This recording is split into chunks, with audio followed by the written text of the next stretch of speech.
Hi, I'm Debbie with Filmmaker in a Box, and welcome to FIB Online. What you're about to see is an excerpt from Filmmaker in a Box's first intensive case study on the micro-budget feature film 2 Million Stupid Women. Now, don't be frightened by the title. It was actually written by a very smart woman named Amy Heidish and is a very funny and fun film. Some of the points discussed in this excerpt refer specifically to the making of 2 Million Stupid Women, but many of the points are non-specific enough to apply to nearly any production.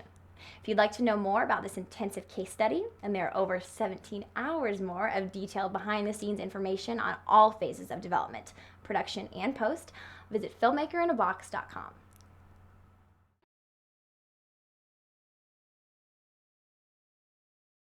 Came to Jamie with that early on, especially when the schedule got cut down to 11 days. How the hell are we going to shoot a feature in 11 days? I said, we're going to shoot this two camera.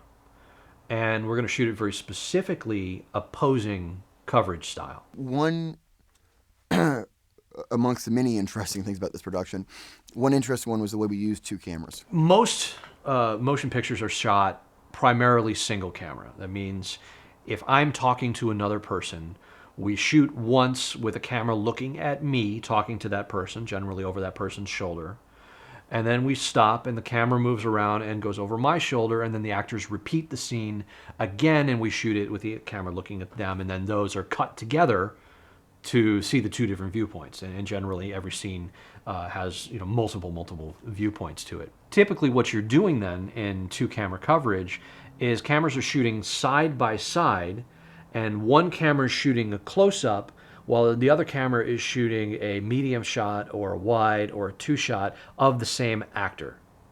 And the reason why you do that is primarily for lighting, because lighting is optimized for a single point of view. If you start trying to shoot off axis, like one camera shooting this person, another camera shooting the opposing angle, or even a different, even a 90-degree angle, suddenly the lights you've got set for A camera are popping into the angle you've got for B camera, or the light doesn't look good for B camera. Or God forbid you're trying to shoot opposing angles where each camera is shooting a different close-up of somebody. Suddenly you're seeing the other camera, or you're seeing the lights for this person. And so the only way to do that is the compositions are getting compromised, the lighting's getting compromised. And then you end up, when trying to do that, typically it slows the whole thing down because you're now doing twice as much work for half the result. But what we were talking about here was making a very, very natural-looking film, a documentary-looking film, shot in ambient light, meaning the pretty much available light, what's there at the locations for the most part. And we, had a cast who could nail these performances, and we wanted to give them room to be more free and be a little bit of, have some improvisation going on. There wasn't a lot of that.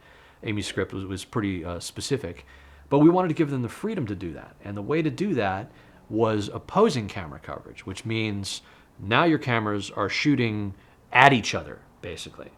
So if we have two people talking, I'm talking to another person, one camera is over my shoulder shooting that person, and the other camera is over their shoulder shooting me. And the cameras have to make sure that they're not seeing each other, but you're seeing your actors. And that way, you get both performances in one take, plus you're cutting down the amount of time that it takes to shoot in half. What? Oh, no? No! All right, guys, going again. Thanks, girl. All right.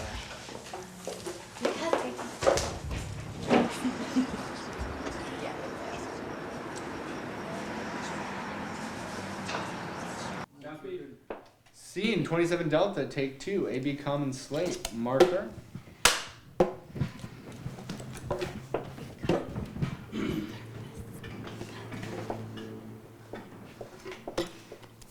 You set? They said. Action.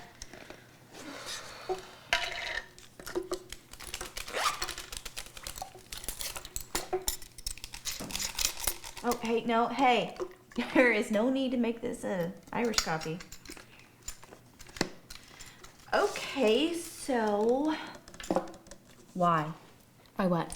You know why what? Because I deserve this. No, you don't. What? Oh no? No. No? Which ended up suiting the movie because I think partially it helped with the actors because you're not breaking things up. You're going to run the whole scene.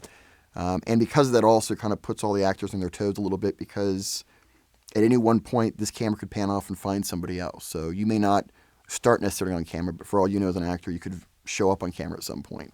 And it just helped in terms of the scheduling well because we could crank through a whole scene and go, okay, great, you got this camera got that, we're done, we can move on now. For over 17 hours of additional videos and documents on all phases of the making of 2 Million Stupid Women, visit filmmakerinabox.com. Thanks for watching, and don't forget to subscribe to FIB Online for more great videos.